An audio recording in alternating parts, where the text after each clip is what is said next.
Okay, boys and girls, this is Grandpa Pete from Conroe, Texas, Lake Conroe. And what I'm going to do is try to show you a little hack I made. This was a big block of what I had. There's probably still 6 or 7 chickadees in there easily.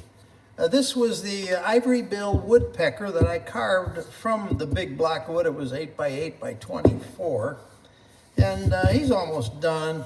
You can see I got the feather detailing on the tail, the chest. I was working on the back. That needs some work yet to smooth out and that. And the head's not done yet. It needs the eyes. And this has to be shaped, and the neck a little bit more work. But they're beautiful birds. They're extinct, presumed extinct.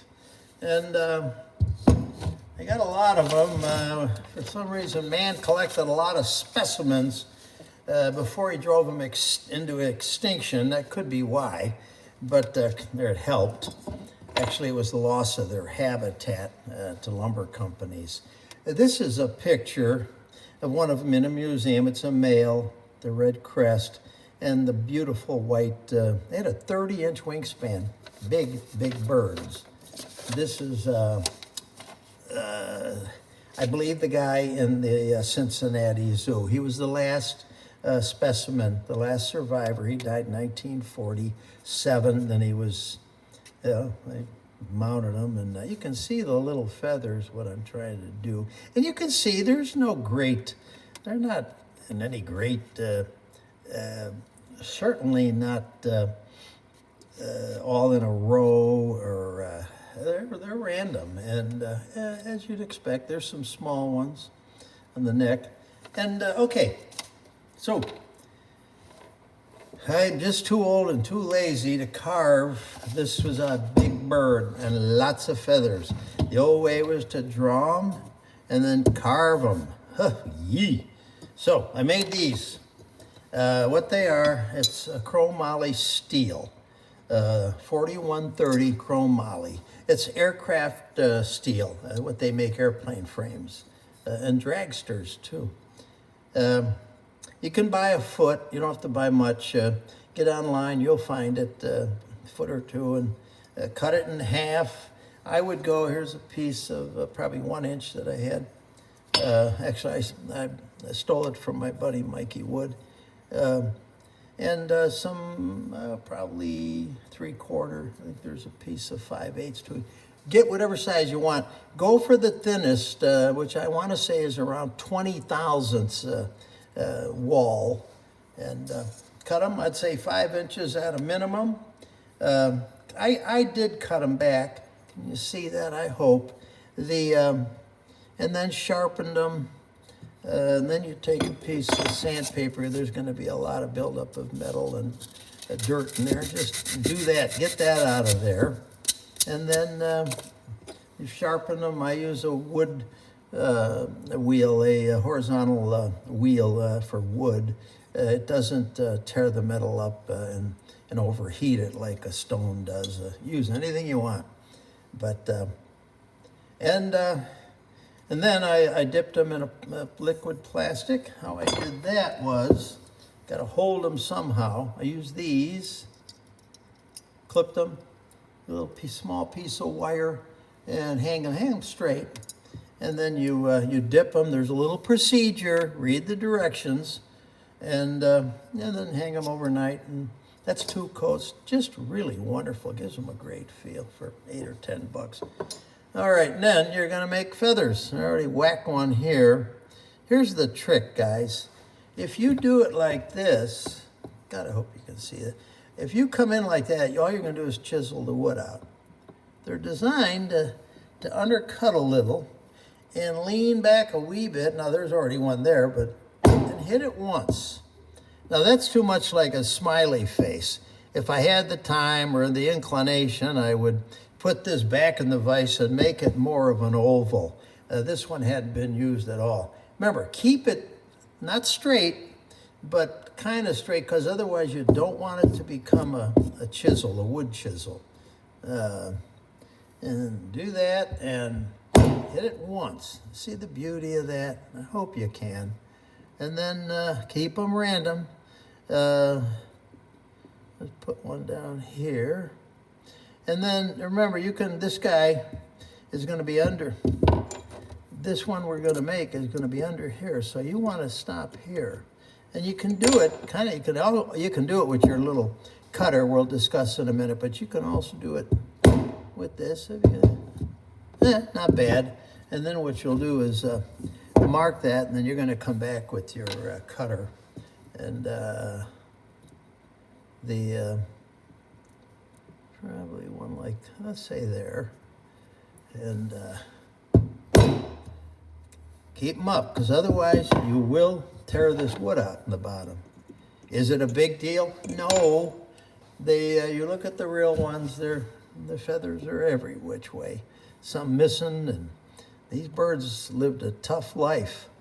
All birds do. Now see, I went over it in a little bit. It's okay. That can be dealt with. And then we're going to come down here, and I might have gone back. See, I went back a little too far, and it's going to take that out. That's not good. So you want to kind of hold it up almost vertically, like the way it's cut almost, and you won't have a problem. Hold it. You see, nice and cut. Yeah, these are just like half moons. That wouldn't suit me. That's probably got to be rebent. Here's one I used a lot. Was this one here? I think that might be one. Same thing. Hold this for you. Whack.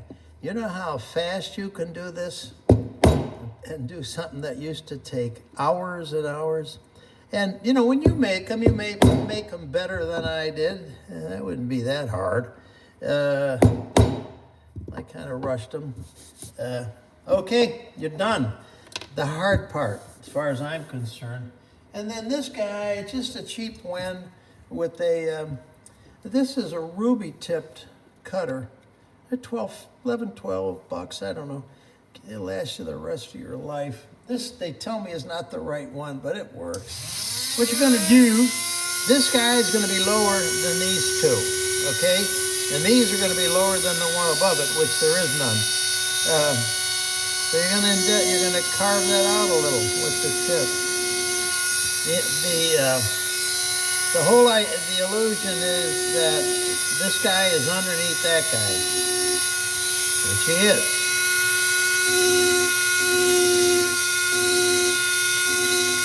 And the ruby tip, I think you can tell, cuts nice and clean. The diamond tips don't do that. They're a little rougher. And down here, you can, this guy's a little tricky. You got to get up there. Get under him. The guy next to him, you got to decide. He is under this guy. So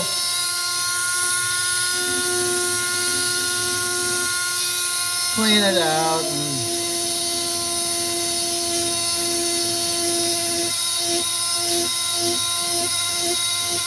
I'm not going to do it anymore. I think you get it. You want it this. If you can get a fingernail in there, then you got it enough.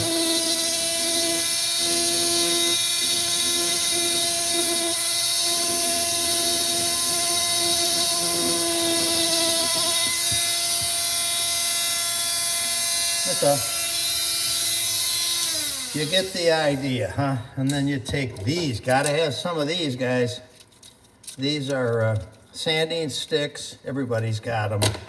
This is an 80. I normally wouldn't use this, but you want to make that as smooth as you can, okay? Each one. And if the line between them tends to disappear, that is not a problem, because all you got to do, actually, you don't want them, you really don't want them to stand out. I did that on the belly of Woodrow, but I'm getting tired of working on Woodrow, I'll tell you. You have no idea how close he came to becoming extinct. But, okay. This one here wasn't cut down, but you get the idea. And then take the, I think is it the blue, might be the 320 grit. You can figure that out. Yeah, it feels like it.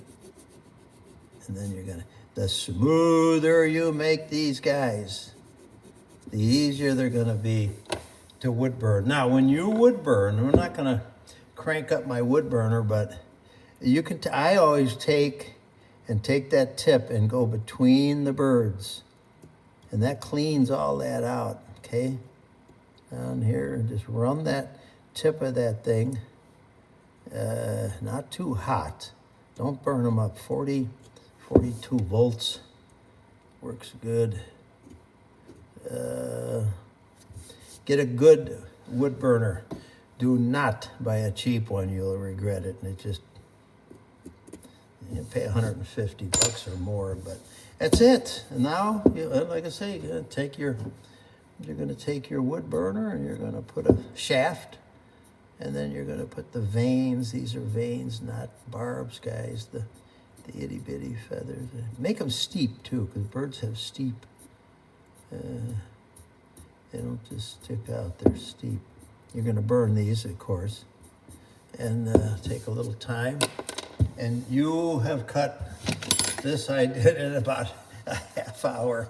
Because I was just, it's gonna sit against the beautiful piece of redbud bark. And the back I'll take a little more time. It needs a little, I did not have these neat chrome molly ones, okay? When I was doing this, I was trying to use a piece of electrical conduit. It worked, but it was too soft. These will last forever. Did I mention about the print? Maybe I didn't. If Gordon Stiller, very well known. It's a print, a pattern you can buy of an ivory bill, and it says full size. It is not. The plan measures 16 inches. That is not an ivory bill woodpecker. It looks big, but it is an ivory bill. You're going to need to enlarge this by 120% and get that sucker up to about 22 inches long. Now you got an ivory bill. I can think of nothing else. Thanks for watching, and Grandpa Pete signing off. Bye.